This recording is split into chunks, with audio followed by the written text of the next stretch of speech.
కేంద్ర మంత్రి Pemmasani Chandrasekhar Reddy MLA Shravan RTC బస్సులో ప్రయాణించారు. తాడికొండ ఆర్టీసీ బస్సులో ప్రయాణించిన వారు ఏపీలో అమలవుతున్న ఫ్రీ బస్సు సర్వీసుపై మహిళల అభిప్రాయాలు తెలుసుకున్నారు. ఏపీకి ఆర్థిక భారం ఉన్నా ఇచ్చిన హామీలను ఏపీ సీఎం చంద్రబాబు నెరవేరుస్తున్నారని పెమ్మసాని తెలిపారు.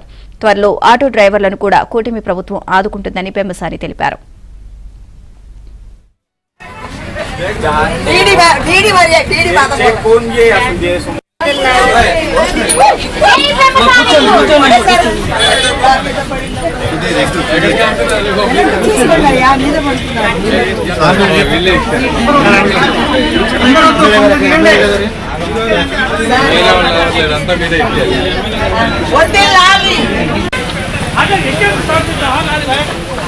బాబు గారు అన్ని ఆలోచిస్తున్నారు. దీనివల్ల ఎవరికి ఏమన్నా ఇబ్బంది జరిగితే కొంచెం ఆటో వాళ్ళకి ఇబ్బంది జరిగే పరిస్థితి ఉంటుంది. దాని గురించి కూడా వారు ఆలోచిస్తా ఉన్నారు. డెఫినెట్ గా వాళ్ళని ఆదుకుంటారు.